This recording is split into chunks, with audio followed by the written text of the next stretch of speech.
Yeah. Can you, The screen is there. I just noticed that audio wasn't Oh, working. It oh was okay. I my dead didn't goodness. know. silent. We've been just talking. We just explained. We just Your life explained. story. No, it was my life story, yes, but also we kind of went through, how to make $1 million in 10 minutes, and well, you missed it. So Ay, ay, ay. it was on purpose. It was on purpose. Also, so just quick, you have my screen on, so should I like show stuff, or do you have your screen? No, we're having your screen all the time. Oh, So okay. So I'll we're just looking at some go of through the some details. images while we talk about the basic stuff first. Sure. Yeah, sounds good. So we were talking about what Mari is, right? And so until now we just didn't have audio, so all the beginning was not up there, right? Yeah. Great. Well, yeah, we were just talking about basically what Mari is for the people who don't know what it is, and I said the easiest way to describe it, for me at least, is it's basically like Photoshop for 3D models. So if you want to make 3D or textures for 3D models, you can paint in Mari, you can project textures onto 3D models, and the whole thing in Mari that is cool is that you have the layers like in Photoshop, where you can do blend layers and color adjustment and all that. Nice. And this is actually, I'm just gonna go through some work in progress pictures. This project I did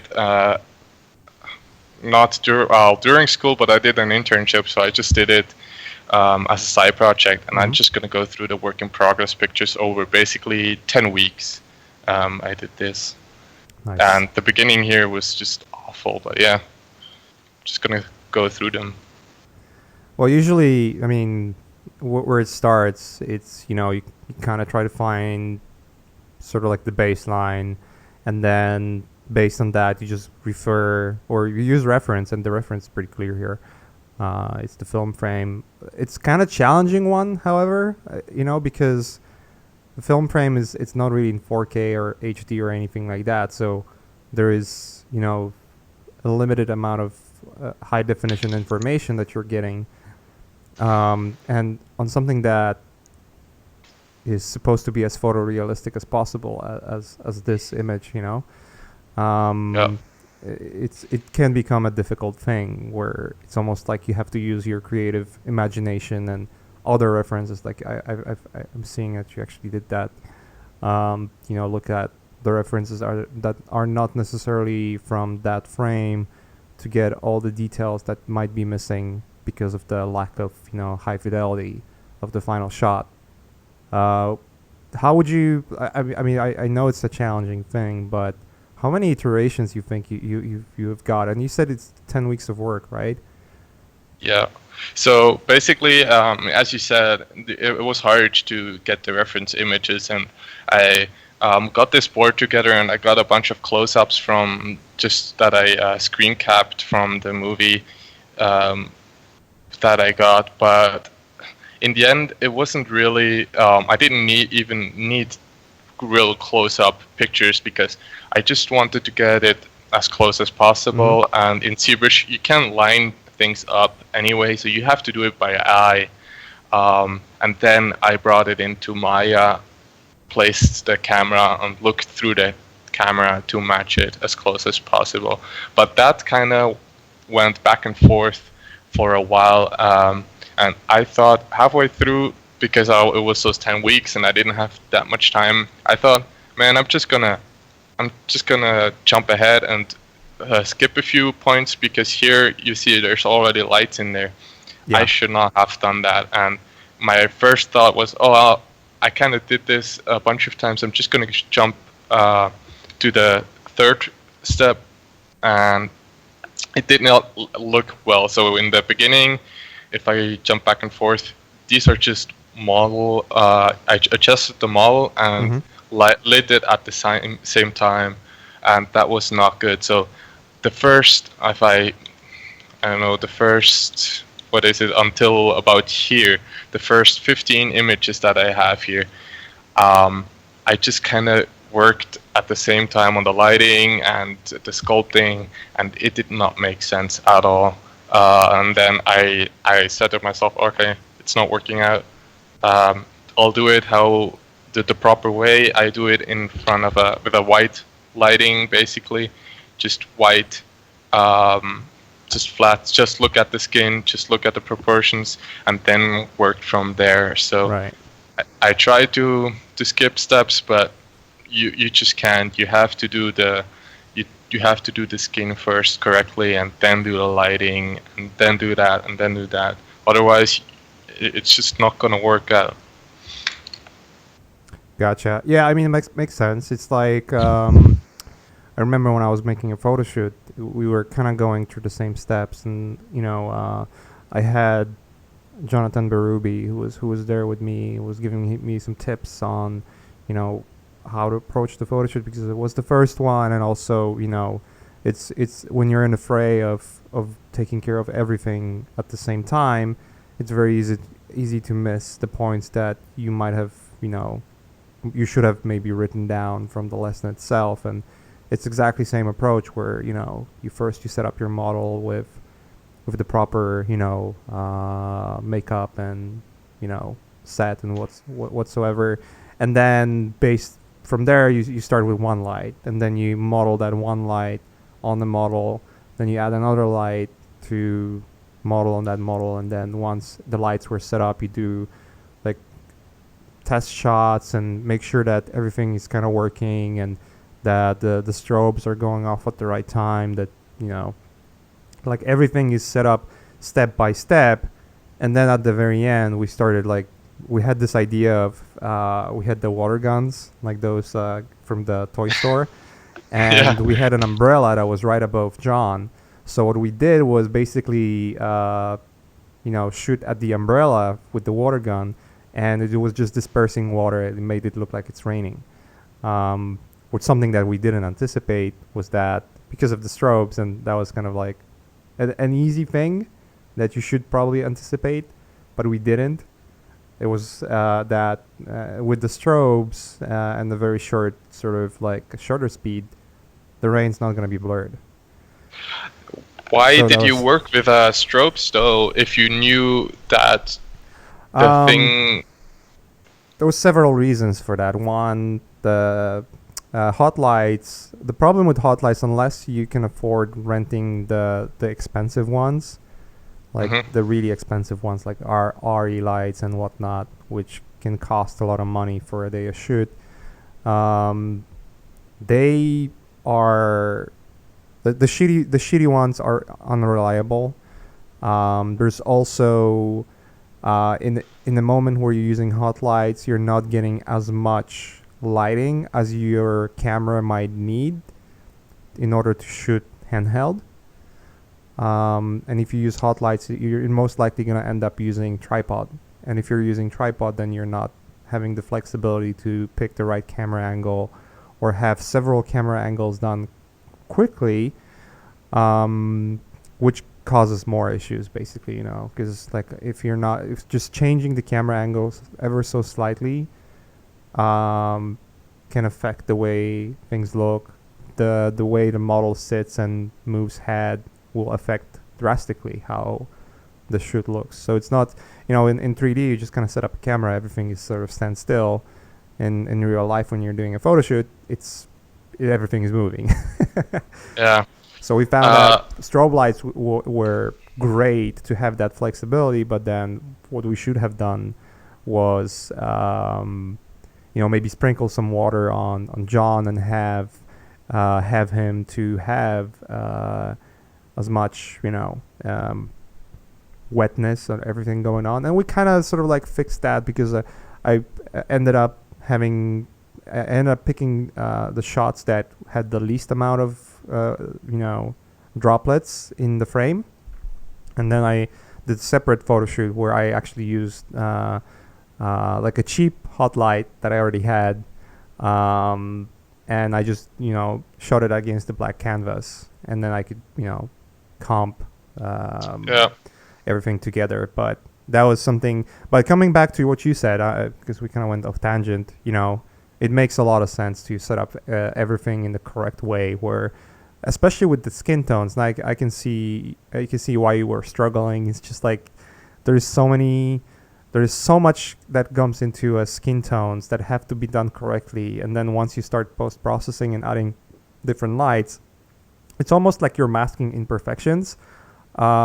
But the essence of the skin or the essence of the base is still coming through.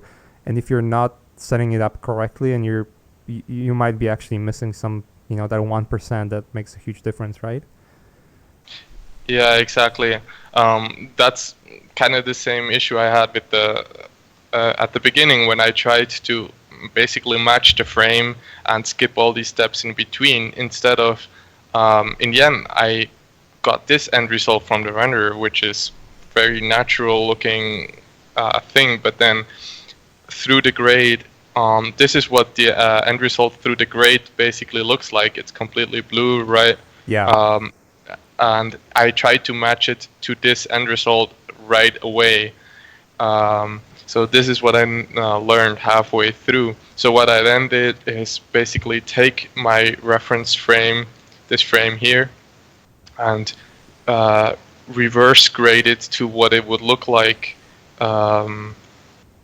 if what I would think is natural. And then I got this look here, and then I tried to match the render to this color. And then I used Nuke here to always overlay it to quickly get a result to look at. And I always I rendered it and then looked through the grade in Nuke here to see what the colors are, because you are right, there's so many different colors here on the nose. It's completely blue, a blue light, and at the eye here it's white light, and then over here it's blue again, and it's hard to figure out what is actually in the skin tone and what is light. And then on top of this left eye there's a little red, it seems a little red here, and I actually placed a red flag or a red bounce card to actually bounce red light to that area, because I just couldn't get that effect otherwise. I wanted to open up the Mari project, but it somehow didn't work, so I'm opening up the archive again. Let's see if it works now. Sure. For anyone who's watching, bear in mind that you just put your computer together and you're still missing some parts, isn't it, right? No, I got like a used computer from some random dude on the internet because I'm not here for long. So it's just an old machine. It's a super old machine. So where are you at right now? I'm in Switzerland right now, waiting for my O1 visa. Hopefully I'll get it. I don't know. No one knows exactly what's going on. Which company you're going to? I hope I can go back to Blur. That would be the plan. Oh, okay. So you were at Blur already. Yeah, I was Blur for the last year. And you were on the student visa. Oh, okay. Makes sense. So, yeah, I was on a student visa, and the student visa ran out. At the end of the student visa, we have some time where we can actually do work. And I did half a year of internship and half a year of work there. And then the visa ran out. Did you finish your degree in US? Or it was just like a year or it wasn't a degree. It was just a certificate. I went to Nomen School. Gotcha. And they didn't have a bachelor program. It was just 2 years of visual effects classes, basically. So my highest degree to this point is still just high school, I guess, the official one. Yeah, I know the pains. I've been through this myself. Yeah, and then you have to get a visa, so I'm going for the O1 visa right now, which should know if I get it in about 10 days. Yeah, cool. That's the plan. Well, good luck with that, I would say. It would be awesome if you could make it, and because you're killing it. You're killing it, dude. Killing it. So it would be nice. Sweet. It would be nice if it works out to you. But yeah, I know the pains. I know the pains of going through the visa process and dealing with all that bullshit. It's crazy. It's pretty hard. For those who don't know, if you want to work in US, there's only two options. It's H1B or O1, and H1B only applies to people that have a former 5-year degree, or at least I think it's at least 3 years, and then a little more. It's just a 4-year degree, but if you don't have that experience, you can get working experience, 3 year of working experience for each year that you don't have a bachelor degree. Yeah. So if you have a 4-year, you can also have 12 years of working experience, basically. Good luck with that for students. Yep. Or the artist visas, right? Yeah. The O1. O1, or an internship visa, the J1, or marriage. Yeah. Should marry someone. Marry someone. Get here. Get married. Unfortunately, they don't let me back in. Anyways, yeah, that's a different topic. So yeah, we were in Mari. So we kind of went through, let's maybe go through basics of why Mari, because should we go through the basics of Mari, basically what it is also? Yeah, just like but really briefly. We're not doing a tutorial here, so but just we just okay. Let me see. Something is freezing up. Okay. So basically, we have this object here. This is the head, and you can see the tessellation. It's fairly dense here in Mari. Mm-hmm. And is that something Mari is doing on the model by itself, or? This is just me toggling the wire, wireframe. Well, when you import the model, it keeps the topology of the model, or it does like its own tessellation inside of software? No, it just gives you exactly what you export an OBJ and you import it here, and that's exactly what you get. I think you can subdivide it in here with Mari, but I would just export that level of OB. Like, you can go in ZBrush and just export whatever you want, that density that you want, and you can also have different densities. So you can have different versions of it and just toggle back and forth between a low one and a mid one if you want that. And then you just have your different channels. So you can make, those are almost like different Photoshop files if you want to call them those. And then you also have your layers, which are exactly the same as your Photoshop layers. Mm-hmm. So if we look at this file here, to start with, I projected this face, which is just from 3D.sk. If we look at we can go, I think. Yeah, there's 3D.sk, which is one of the really good resources. There's also the new one, the Texturing XYZ, which has a lot of good stuff there too. The 3D.sk, it's not polarized though, right? So no, it's not. We just had those at the school, and so I used this guy here because he was. It doesn't even matter that much. Yeah, it was just the closest. So I used him for the diffuse. Also, the diffuse. It was in the file that in the thing that I worked with. Roy Batty, the image. Mm-hmm. The diffuse wasn't that visible. It was fairly dark. There was a lot of reflectivity. So for me personally, I didn't see. Yeah, it didn't make that much difference what I'm using. And then I just got rid of the highlights and the eyebrows and the specular. So basically, I manually polarized it. If you want to, if you want so. For anyone who's listening, polarization of a photo. Basically, what you want to have polarized photos for textures, because polarized photos are what it basically means is removing any kinds of speculars and any kinds of ambient occlusion or shadows, anything that is not just pure hue and saturation, really. Then this was a trick that I just kind of came up with through trying. I applied a high pass filter. That's basically the filter that you also use for sharpening. things, and since it was inverted, um, the inverted of the original photo, and then the high pass does some math. I set it to luminance, so basically it takes. Now it's not working anymore at all. This file.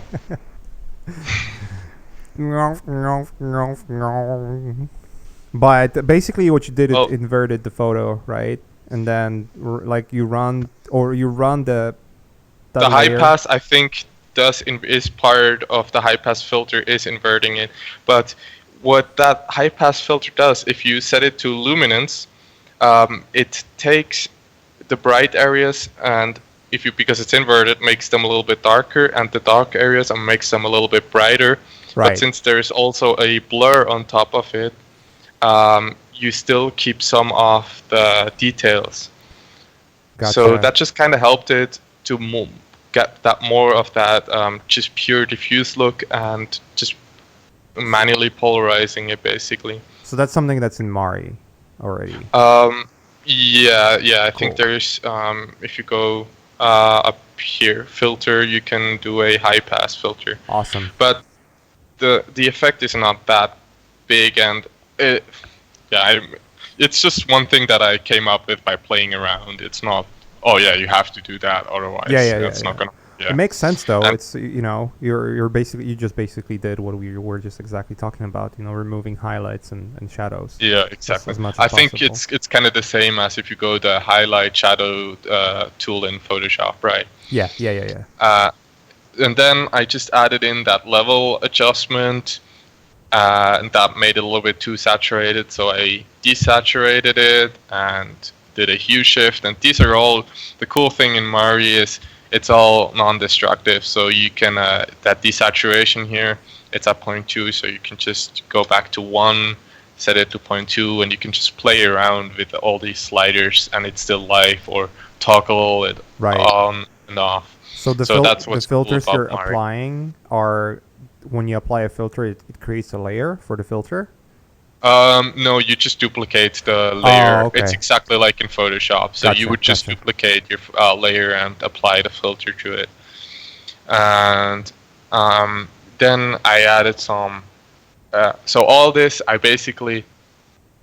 Let me back up a little bit before Sure. we go into all of this. So if we are in this stage here where I'm rendering, and let's say I'm in this stage here where I have a somewhat look depth rig. It's not. It already has some directionality, and it's just kind of helping me to look depth my character. I would work with flat colors for my materials first. Mm-hmm. And once I have that, I can then match these textures to that flat color that I came up with, and I would constantly test this texture and just this diffuse texture, and all the specular everything else stays the same, and I would just work with that one texture and change things. So one thing that I did then, it was like, oh, the skin looks kind of too clean, so I added some freckles. Does it matter where these freckles are? I don't really. think so. Like, I'm not sure if he even has a lot of freckles if you look in these, but there's just some Imperfections. imperfections, exactly, and I just added these in onto his skin just to make it a little bit more interesting. And then something that you are probably very aware of from painting, this is the hardest thing for 3D artists to get right, I think, because it's kind of artsy fartsy, right? So I have this layer here, and if we look at it in normal blend mode, this is what this layer looks like. And you probably know this kind of colors from starting an image, right? Because you want to get, in oil painting, you want to get those colors underneath the skin tone, for when you paint over them, they shine through. Yeah. And the skin has so many different colors in there. You want that to come through. So what I did, I just painted these colors, and then let me see if I can go back to get the right values. 0.1. So it's at 0.1 and on the color blend mode. So it's very subtle, but it's in there at least. You can see around the mouth where it is a little bit blue. And that is very hard to dial in correctly, because if we look at these at the reference, it's hard to tell. There's so many colors in here because of the artifacting and because of the lights. It's very hard to know what is because of the light and what is because of the skin. So that's another reason why you definitely want to look at your shots or your skin on a white light, just so you can get the skin right before you do anything with colored lights. And then again, just some minor details. Potato. What is potato? Oh, you like that, huh? Oh, of course. it's potato. And then this is just, I got this idea from Peter Soppy. He has great Gnomon Workshop DVDs. Peter Soppy. I'm probably butchering his name as well. Making Frankenstein's Monster with Peter Soppy. So he had all these cool textures, and I kind of scavenged the internet to find all these. This one is super cool here. This is just tiled on top of it. Just some vein detail. It doesn't. It's barely visible, but it's there. So I forgot what it was on. Overlay maybe. So these are just tons of these layers. Some blue veins, some white veins, some just. These are just. So veins. all of that you would basically do in the diffuse. Yeah. So I work in this diffuse first. It's very desaturated, and oftentimes I would leave that desaturation node at the beginning here, or I would not leave it off, but maybe instead of 0.25 put it at 0.75 and work like this, because I know in the end it's gonna look a little bit like this, but all these details here, that way I can work, and you can see, I don't know if you can see it on the screen, but you can see how the veins here shine through already, right? Yeah. Looks pretty cool, dude. I've never thought about doing that. And if you toggle all these down, you can see the difference, right? Yeah, it's even the huge. freckles. And then if you toggle all these back on, so there's a lot of just noise. It's mostly just noise and coloration detail, that difference that you get. It's a lot of small details, veins, and little dots and freckles. And then we get some more coloration. And this is just me going to the render and then coming back and thinking, oh, there's not enough coloration. Right. And it just adds tiny little bits. You can barely see it. And then the lips, they were just too bright. So it's fairly straightforward. You render, you compare it to what you want, and you paint in the lips a little bit darker. And then the eyes, that was like, I did not expect it to have that it has to be like this dark. Butthole eyes. Yeah. So this is what the actual. Sometimes it starts looking really weird when it's so desaturated, but it's crazy how colorful your maps have to be for it to actually be affected in the effective in the material. Then the blood, in theory, I should have used a different material for the blood, but I just got too lazy and just put it in the same material. I should have made a blend material, right? You made a zombie out of him. Yep. I watched that tutorial from Peter Zoppi, so then some tattoos, and that's basically it for the color map. And how I work with the V-Ray blend, subsurface material. is that there's 3 layers to the V-Rays. Oh, God, I don't have it open, and I probably can't open it. I can go through maybe the thinking process. We don't have to look at it just for now. Yeah. I might be doing some of that myself on the future Okay. streams. So, like we if you would be down to come back, for a stream again, maybe that's something we could do where I would have a file open and we could look for at it sure. and go back and forth and have a conversation. I think that would be pretty cool. But yeah, you use 3 layers for subsurface, right? Yeah, so there's the surface layer, and then there's the subsurface layer, and then there's the backscatter layer, I think it's called. Mhm. So I'll basically only use the first 2 layers for the skin, and then the third layer, the backscatter, I only use for these areas here in the red, in the ear or in the nose, where you can see actual backscattering happening. Because if you use the third layer everywhere, and I just leave it red, and if you use the third layer everywhere, you just get a red tint all over your character. So what color the backscatter? That's just red. That's just pure red. Okay. At least for me right now it is, because if you but then you would just mask it in the areas of nose and ears. So if we look at the so this is the backscatter mask. So I just use it white here, and this gray is actually deceiving because the color management and all that. I think it's how do I color pick? I forgot all the OC. The shortcuts. It's 0.6. That's really bright. Huh. Yeah, okay. I thought I had it way lower, actually. But maybe that is just because of the color management, something weird. Either way, I only use the actual white where you can see it is only in the back area here. And then around the eyes and in the mouth, I don't want it at all, because since the mesh is so thin there, it just gets really red around the eyes.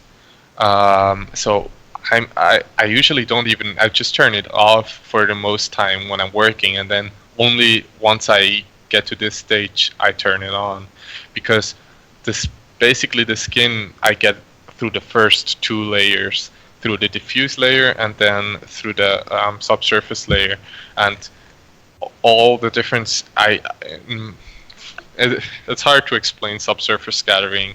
Everybody has a different way of explaining it, right? Yeah.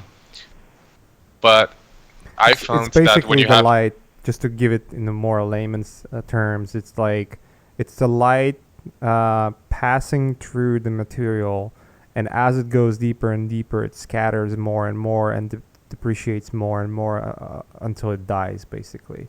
And it's like, if you have a hard surface, if you have a surface that is maybe metallic or plastic or concrete or anything, almost all surfaces have some level of scattering, but in most cases the level of scattering is so minimal that it actually doesn't scatter the light inside of it. It's almost like comparing it to a thunder, through the lightning, where let's say the where the lightning starts, it's your light ray, and then as it starts branching, it's exactly the directions in which the light is going when it's passing through the material. And skin has sort of like a lot of scattering in it, like it's almost like there's some kind of translucency in the skin itself, that it allows the light to scatter and shoot back, being more diffuse. And that's why when the light is passing through, you're gonna have the red behind eyes or the red behind ears and whatnot, because it's allowing certain amount of light to go through, but also diffusing it quite significantly. So the reason why we see it red is because the red wavelength pass through further than the blue wavelength and the green wavelength. So that's the reason why we fake this whole process. we fake it by adding this subsurface layer in here, and that's what's getting revealed in the. If you look at the shadow core here, where the scattering is happening, basically that texture is getting revealed, and that's why that subsurface texture has to be this kind of weird orangey red texture, because that's what's getting revealed underneath here. Yeah. But if we have this red revealed everywhere here, we would just see red all over his face, and personally I don't see the point of that, because then it's just a red tint and it's not scattering. So that's why I'm using that texture that I showed you before, that mask. Yeah. But again, to just to make clear, we jumped kind of ahead. Personally, I would not start with the textures. I would always start with the materials in V-Ray. But I just wanted to show Maciej the Mari setup. Yeah. We can talk about Mari for the rest of it. The sort of like ongoing process is, from what I understand, and I found it the most productive, is from what I saw, and listening to you, and also listening to all the other guys and people that are giving me hints and links, tutorials and whatnot. It's, you would start with your model, then you would get the displacement map proper, and you would paint the displacement and then make sure it works in your model, in your 3D like on your render. So you would use like your basic material with a high amount of glossiness to see all the wrinkles and everything that they were going through correctly, and that the depth of it is good. And then you would start implementing the shader. So you'd get the skin shader, make sure that base sort of like hues are correct, and make maps for scattering and then diffuse and whatnot. And then it would just more sort of like complex process of tweaking everything all together. But yeah, basically just follow Warwick, and then your life is gonna be in good hands. Exactly. So from what I understand, Mari is it's straightforward painting, right? So it feels almost like Photoshop painting. So I would not use Mari to paint. There's other softwares that are better for that, because I can show you the reason why. So for example, here we have or let me go to that mask. So just really quick, so this would be the specular mask that I used. Mm-hmm. And I just toggle through a bunch of CG textures that I got, just splatters for the rain mask basically. And this is just where it's raining or where it's blood. It's going to be very glossy and very specular. That's just what that was. But I can show you why I would not paint in Mari, because if you add just a layer, and then if we switch to the paintbrush, and you even just want to paint in here this eye, if you paint like this and you always project it. So you always paint on a 2D surface and then project it down onto the 3D model. So if you hold C, you can actually see your paint buffer. This is the area. I can zoom the paint buffer. This is the area where you're actually painting in. And if you move it to the side here, it only paints on this paint area, on this paint buffer. Gotcha. And so it's like a limited canvas almost. Yeah, exactly. The issue with that is because it's getting projected. You can see here, you get really, it just gets projected. So you don't get nice fall-offs over the curves, and that can have some nasty problems. For example, if I want to paint the inside of the mouth, I paint here, project it, and then you guess what happens, right? It's very hard to paint. So then you try to paint in the UV space, and you paint here, but then you have the problem of the seams. So right. I would much rather paint in a software like Mudbox, for example, because the brush actually works on the 3D surface, and it's really nice to paint in Mapbox because the brush goes over the surface and paints in 3D mode. Mm-hmm. And I often do that, paint in Mapbox, and then export masks and bring them into Mari and just use them as layers. For simple things like this mask here, yeah, it works. Like I get this eye down, that's no problem. But I would not use. Personally, I don't think Mari is that nice to paint. What it is really nice is, for example, if I wanted these drops for the raindrops on the shoulder, I painted these drops in Photoshop and made a tileable texture. What I can do now is project these drops really easily onto his shoulders, and I can, after the fact, kind of move them around until they fit. I can even turn on, if I find the buttons, the right button. Oh, here I can turn on tiling and just kind of project this texture onto the 3D model, and that's basically what my whole workflow was. So with these textures that we saw before, the skin textures and all those were just projected on. So those were not actually painted in here; they were just projected on, and that's what Mari is really great at. Nice. So it's great for projections. I guess that's because I've noticed ZBrush is horrible with that. Like the workflow, I'm pretty sure it can get similar results, but the way you set it up and clicks and fucking absolutely horrible UI for doing that with the spotlight and whatnot, it's just so difficult to go through that I just even stopped bothering learning it, because it's just like, why the fuck it's so convoluted. So if you really want to feel like or you just want to quickly paint, if I can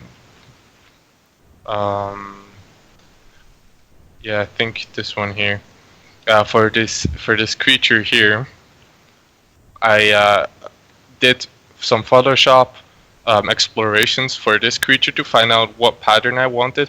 But then these actual patterns, for example, so I think I went with something like that. For the actual pattern to paint these, I painted them all in Mudbox, and it felt like Photoshop. It felt great. I think I had something like that, and then this is painted in Mudbox, and you can actually get nice brushes. You can play around, and it works really. Photoshop brushes too, right? In Mudbox, from what I remember. I do not know. I have no idea. So, what do you think is the advantage of Mari then, compared to Mudbox? The layer system. So, let me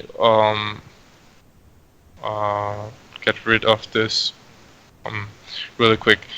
So the layering system, and as I told you before, like I found another workflow at work. Someone showed me another workflow with the sharing layers and all that, and it was. Let's go to the diffuse map where you can actually see something. So the way you can share. Oh God, I turned the mask on with a shortcut somehow. The way you can share maps, or the way you can stack so many layers on top of each other, and each layer can also have a adjustment stack where you can add a hue shift onto just this one layer here, or you can add a mask. So in Photoshop you just have one mask, right? Yeah. Well, in Mari you can have a mask group where you can have layers inside of a group, and that the end result of that group then will mask the layer, and you can share layers between groups, and you just can build really complicated setups. That's almost like a topic for another day that you cannot get in Mudbox. Another thing that I don't know, that's not really a limitation, but it was just super easy in Mari. So you mentioned texturing XYZ before, right? Yeah. I used the textures. If we go into ZBrush here, what is it, Nuke. Yep. I got the textures from Texturing XYZ for the scanned displacement maps. And so what they actually provide is this scan here, for example. They also provide 3 different scans. So they provide primary detail scans, secondary detail scan, and tertiary detail scan. Yeah. And what you can do is you can overlay them all. This is all on their website. They explain how to do that, and it's fairly simple. My computer is just kind of dying here because they're 8K textures. No, I think they're more than 8K. I have one of their packs for like one of the model packs, and it's like 12,000 pixel wide per texture. And from what I heard, by the way, I think another advantage of Mari would be the amount of resolution that you can shoot out of it, right?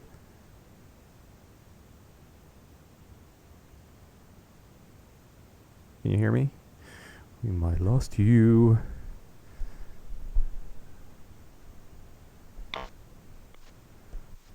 Do. Yeah, we lost beat for a second. Might join our call in a moment. Yeah. We'll figure out what's on the going call on. still. No, I think he completely dropped out at this point. You might want to add him again. Let me add him again. He's still on the. He's still sharing his screen though. It's the beauty of it. We're using 2 different softwares for that specifically, so we can see what he's doing. He's probably talking and not even realizing that we cannot hear. It's not. I don't think it's going through. Let me send him a quick message. No, I think he's picking up. There he is. I'm super laggy. My new Okay, perfect. Killing my computer. Yeah, you can if you need to, you can kill the software. I'm trying to. I'm trying. Let me see if I can switch screens for a second, maybe. Or maybe not. Okay, I think it's working. And is my Cool. screen still shared? Yeah, it's still shared. Okay, all good. Cool. What I was saying sorry, is, but- before you dropped out, I was saying that there's a large amount of resolution that you can shoot out from Mari compared to all the other software that have limitations in terms of how much res you can have per UV and whatnot. Yeah, you can get up to 16K, I think, That's and you can insane. have up to 100 UV tiles, and the big creatures. I think like Godzilla from the Godzilla movie, the one I don't know which one, like 2016 or when was that? I think it had like 90 or 80 UV tiles or something. So it had like a massive amount of UV tiles, and each Yeah. of them are going to be like 16K or 8K or something like that. 16K close up of a butthole. Yeah. So once you have those textures, you can actually project them here in Mari and use them to build this displacement map. And now I'm wondering if I can turn down the gamma. So let me ask you another question. So when you open up your Mari, for instance, right, and you have your UV set, and then you're projecting textures, do you have to set up a resolution for that UV, or it's automatically, assuming the highest possible resolution? No, so you set basically per channel. So the channels are like your diffuse, your bump, your your specular. You set a resolution per Gotcha. channel, And that then, can go up to 16K. Yeah, and then once you are 4K and once you project stuff in 4K, that's just 4K. Eventually, you can size the channel up, but you're just gonna lose all that information. It's not magically like Substance Painter. It's not stored in vector data or something. It's just pure. It's like a Photoshop, like pixels. Yeah. But yeah, so once you have there's also a lot of cool things here in Mari. So if you have to change the UVs, you can do that, and then you can reproject it in Mari, and you can if you're in production and you have a model, and then there comes a note comes in and says, oh, we need the nose to be bigger. You can update the mesh and get a different version here in Mari. And if the UVs change, you can reproject from one version to the other. And there's just a lot of really advanced tools and functions in Mari that are probably missing in other softwares such as Mapbox. And also the fact that there's Python scripting in here that makes automation really a lot easier. For those reasons, I think Mari is used in the production pipeline more than other tools. Yeah, Hernan mentioned on the chat that you can actually go up to 32K. Nice. And 9,999 tiles. Which, by the way, it's bullshit. It should be 10,000 tiles, you fuckers. Me. Well, how do you even get that? No, that's I'm telling you, like you're designing a character, and then you want to do like you want to do a fractal effect. When you zoom in, it sort of like acts like a zooming into fractal of a butthole. I think that's where it would be really useful. Yeah, the only limitation here with UDIMs, and Mari works with UDIMs, is that you can kind of see the numbering here down here. So this is 1001, 1002. That means when you hit 1009, that's the limit. So you can get a maximum of 10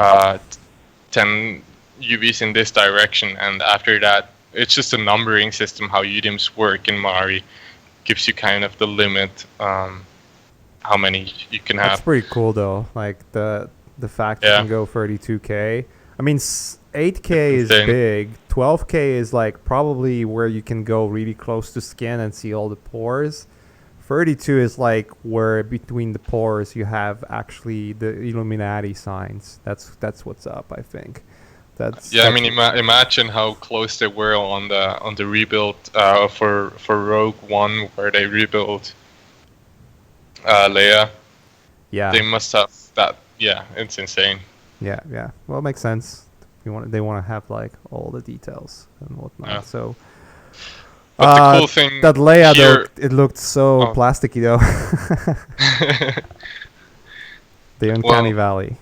We're still not there yet. Yeah. But just to finish the thought on the displacement map, the cool thing here is now you can split that map that you projected on. So since you painted with once, you paint basically a primary, secondary, and tertiary shapes with once. You can then split it out again and use the red and green and blue channel separately and kind of build your own displacement map in here. So that's kind of cool. That's cool. Yeah, that's really cool. I like the fact that you actually get like 3 maps from them, and then you know it's just a matter of combining them in the right way. I found it pretty difficult to do it in Photoshop. It's sort of like, and I was trying to actually do it in ZBrush, where I would use can't remember what I was doing there. I think I was using the morph targets. I think I was using a morph target, or to get the right distance, or just to get like the extra resolution, or those micropores and whatnot into a displacement. But that I was doing that inside of ZBrush because I just don't know Mari, and it seems to me that Mari would be much better solution, where you would just paint the displacement and then import it to ZBrush and use it inside ZBrush instead. That seems like a more accurate solution. Well, what you could do is once you have that texture in Mari, you can apply it in ZBrush, as you said, and or in Mapbox or wherever you are, and apply it there, and then go in and sculpt through that texture that you got from texturing XYZ, sculpt more and finer details and adjust that map. And then render out a new displacement map. Or what I did also, you saw that specular map with the white mask for the rain. I used that also and added it in Maya. That's why I'm opening up Maya again. Cool. I added those drops and the streaks into the displacement maps in Maya, and just kind of used all these different maps in Maya to drive the displacement map. So I didn't even bake everything down in Mari. Nice. Yeah, I'm excited. I'm gonna get onto that train shortly. Like, I really want to learn it. In your experience, how long it would take to an absolute noob to get into understanding the UI and the workflows of using Mari? Like absolute noob. For like, are you considering yourself an absolute noob? Yeah, Like, well, because you already have experience with 3D software and Photoshop and all that. Yeah, for you, all these concepts are not new, right? Layering and grouping and masks. So I don't think it would take that long. Finding the right path might be long, but actually understanding the basics, I don't think it takes that long. I think I got an introduction one time during like 3 hours from our teacher, and I kind of got the basics from it, and then it was fairly easy because it was just Photoshop, and you just have these 2 or 3 things that you have to learn, and then you can play around. Right. Yeah, I would not talk about someone who don't understand 3D at all, because that would be the last software you want to get into if you have no understanding of it whatsoever. Yeah. But it's just getting an understanding of those 2 or 3 basics, and those can be hard to grasp. So there's a lot of buttons, but you just have to understand. It's a little bit like in ZBrush. You just need to know where the damn standard brush is and where the clay brush is, and once you know how to get to those, it's kind of easy to use ZBrush, but to get there, that's the hard part, right? If you have a good teacher, that makes a lot of difference. Yeah, finding where everything is in ZBrush is kind of like, why do you subtool? Why is it called subtool? For fuck's sake. Mari is nowhere near that bad, but it's a little bit similar because the basic understanding is quite easy. Right. It's layers. Do you ever use PTEX, or you just always rely on UVs? I tried using PTEX once for hair, to paint masks. So I think you used fiber mesh as well, right? Yeah. First, I tried to use what is it called? XGen from Disney in Maya, and since it's Disney, they only work with PTEX, but man, it was hard to work like that. So I would not use PTEX in my workflow because it's nice to also be able to go into Photoshop and quickly paint something and then bring it in, or as I said, going from ZBrush to Mari, from Mudbox to Mari, and I just kind of use Mari as a compositing tool where I bring in all these textures. So if I would have to work with PTEX, it just would be, I don't think it would be useful, because it doesn't bother me to have 28K textures if you manage them correctly. Yeah, you know? Yeah. Nah, that's cool, dude. Shit, I'm excited. I want to learn that. So just really quick, this is the displacement layered texture, where I just have a gray, and then this is the scanned texture, the texturing XYZ, and then I just put another a value of whatever this is, 0.7 on top of it for the drops or for the streaks, and then another value of 0.85 for the drops on the shoulder. I just kind of layer those displacement textures on top with masks, instead of baking it all down in Mari, because that way I have the control here. If I want the drops to be a little bit heavier, I just go up with the slider. Nice. It's that easy. Nice.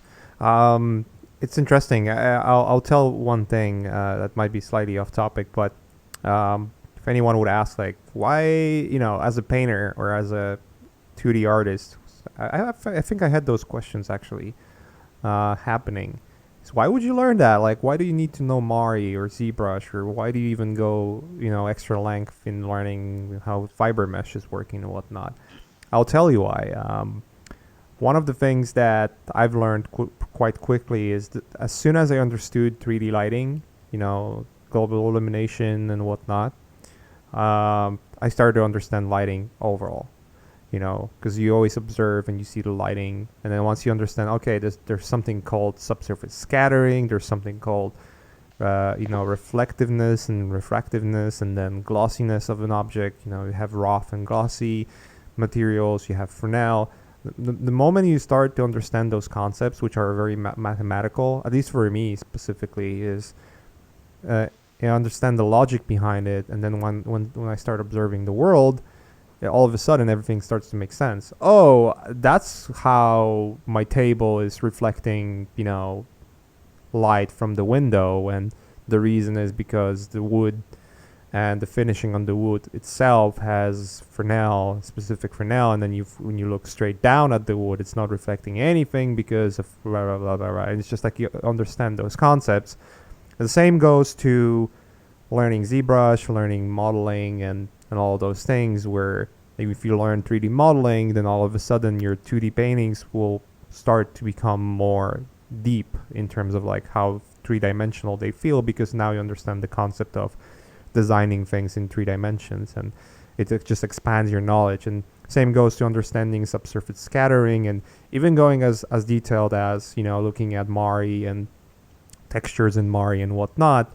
The moment you understand those concepts, and the moment you get to know how to use the software, then like if there's a moment where, let's say you're doing a painting, the actual painting where you're not using any 3D and you're painting a skin, the first thing will be like, all right, how because you understand the process of subsurface scattering and the process of understanding how displacement map works, and knowing that your displacement map that might look like it's very harsh and very deep, maybe a little bit,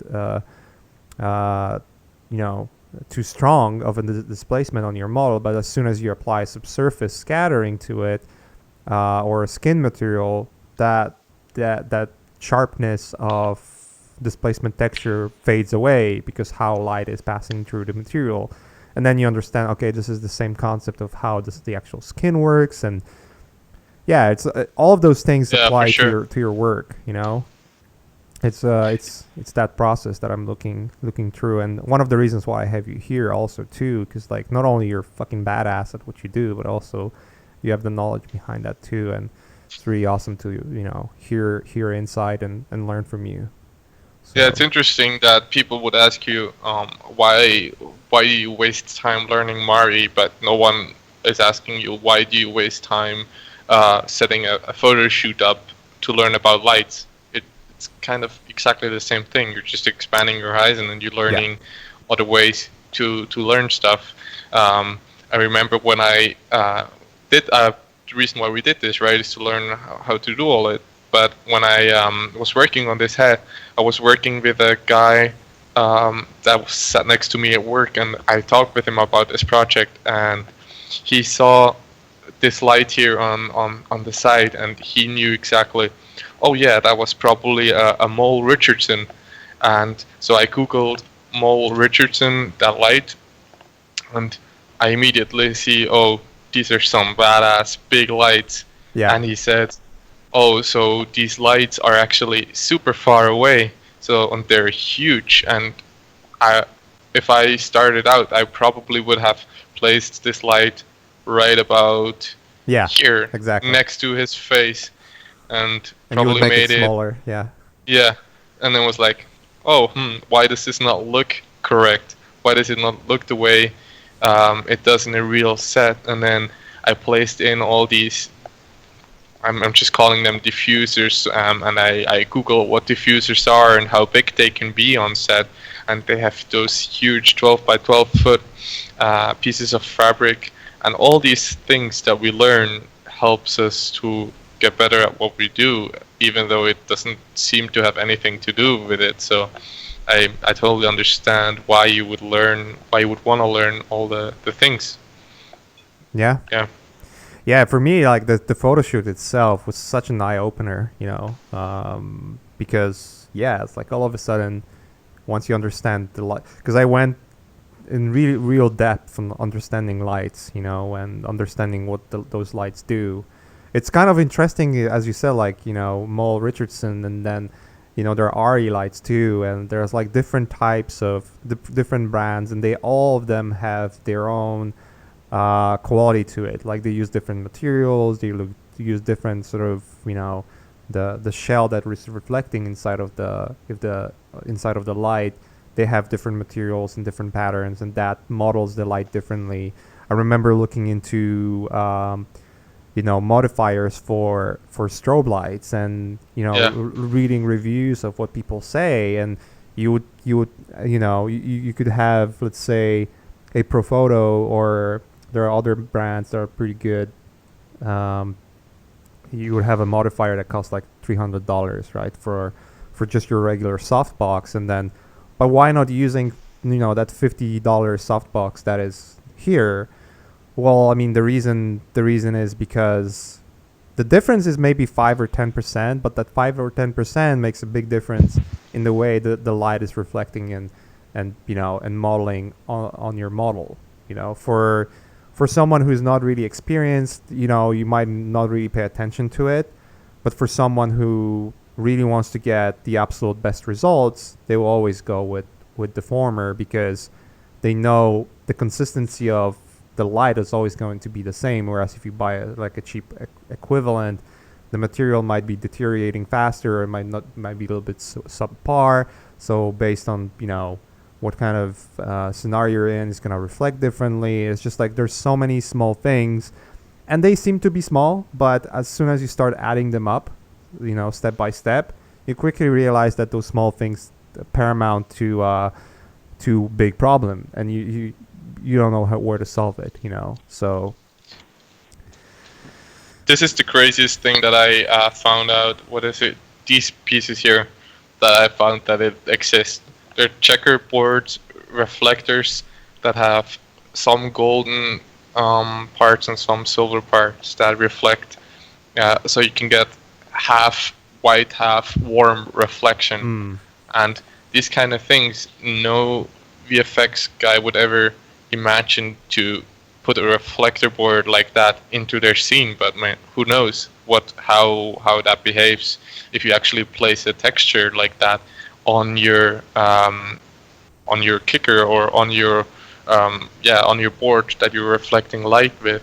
Yeah, especially with V-Ray, right? I mean, V-Ray is super accurate. It's one of the most accurate renderers out there, and it would make a lot of sense to me that you would want to use the exact setups that you would use in a photo shoot. That would make absolutely a lot of sense. And I've noticed, because I've started doing that myself in my professional work, where as soon as I realized, okay, this is how you set up lights, and knowing that I could set up more realistic scenarios for the work that I do, and although the results aren't dramatic in a way, like they're dramatically different, they are slightly different, but not dramatically different.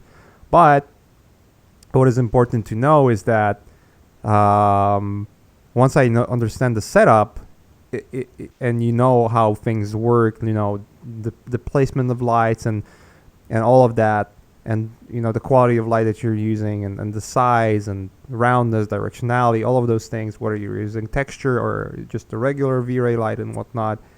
Once you get that knowledge of how to properly set up scene to make the scene look exactly how you want it, then you're not guessing anymore. It's almost become like a second nature, almost like a mathematical equation that you can solve by just placing the lights in a way that they should be placed, and what kind of results you're going to expect, instead of eyeballing and hoping for best. Exactly. It was super cool to see when I had the model kind of done, and I just kind of placed that white light here. I got exactly the same reflections as I got on the reference image, and I was I was shocked how close these reflections were matching up, and I could just kind of move it up a little bit, move it down, and I would see a different reflection. It was really easy to match. And if you know that V-Ray can be that accurate, I mean, of course you don't have to recreate a shoot like that in V-Ray, but it's just interesting to see how accurate V-Ray actually is. So that part wasn't too hard, but then to get all these other colors that you see in here, I had to, since it is so accurate, I had to build this kind of kit bash HDRI together, where I just played around with rotor shapes, and I played around with all these blockers. And this is the light. This one here is that light that I told you about in the up here. Just all these small things. Once you know, you can just add a little a flag to make it darker here, or a diffuser. And once you think in those set terms, it makes it so much easier to get the results you want, because you know, I want a little light blue, a little blue light here on the cheek. You know how they would do it in set, and so you just recreate it in 3D. Which makes it really easy, because V-Ray is so accurate. You just trust the system. Yeah, I agree. Okay, dude. We're gonna be wrapping it up. Cool. In a moment. Obviously, I'll ask Momo if there were any questions, but I would like to invite you again, man. Like, if you would be down for it, I would love to actually sit on maybe the project that I'm doing, or some kind of model that I'm doing, and maybe that would be awesome. Maybe the moment when I get a hang of like how to use Mari, just in very basic terms, and then see if we can figure out the workflow together. That'll be pretty rad, I think. If you'll be down for it, obviously. Yeah, for sure. Hopefully I'll be back in LA by then. Yeah, with an actual computer. Good luck with that, dude. Good luck with your visa process. Thanks. It has to work out. Has to. Momo, do we have any questions? For either me or Beat? I mean, there's a question for you that's off topic. Suhail is asking if you'll be at THU. Yeah. Okay. So that was the question, and if you're staying for the entire conference. I think all of the instructors supposed to, but I'll check with Andre. All right. That was it. The other questions, Junior was asking about how to get started with learning about texturing. There's some information shared in the chat, but if you guys wanna chip in, that'd be awesome. Learn about texturing? Yeah, I guess just when it comes to 3D, like I guess understanding the principles and all of that, not necessarily software specific, but what is important to take into consideration when you're texturing an object? References, I would say. Looking at what your reference is, and really trying to apply everything you can to get as close to the reference as possible. We talked about this with Grant many times. The way he gets those super realistic shaders is not only understanding how shaders work and learning that, but also just knowing the reference and looking exactly at the reference, and checking what kind of diffuse is in there, what kind of reflections you would be expecting and whatnot. And obviously, Beat, you should probably add something here, but I would say, knowing how shaders work and then looking at references. I loved how Grant explained his way or his workflow. He has a very easy, straightforward way to explain all these things. So I would definitely second that. And if you want specific skin tutorials or ways to learn it, I can recommend the Painting Realistic Skin in Mari 2.0, which is a little outdated now that we have so many new scans. And if you're more into creatures and more creative skin, Peter Zoppi is making Frankenstein's monster. Those two are really good references for skin. Cool. Yeah, I shared the link in the chat. Yeah, I guess like Maciej said, if like from watching the chat, if we can have beat again, and perhaps start from like a more fundamental, like perhaps just beginning use of an intro of Mario or something like that, it'd be awesome. Yeah, we should definitely think about that. Let's think about that, dude. All right, let's wrap it up, Cool. guys. Here, Brad was awesome. Brad, fuck, beat. There was a guy. There was a guy who just subbed. I had just had him in my head. It's all right, man. Beat, it's awesome. It was awesome to have you. And Yeah, dude. Thanks for having me, guys. Because I've learned a little bit here watching you do it, especially with those veins. That was fucking cool. Like I've never considered doing that myself. That was really cool. But yeah, I would love to have you back. And yeah, let's wrap it up, guys. Here, and thanks for joining the show. I'll see you guys next week. Ash is back in town, so he will be streaming next week too. We're having some more awesome guests along the way, and we'll be back to student work review next week as well. So thanks for that, and hugs and kisses, and goodbye. Ciao.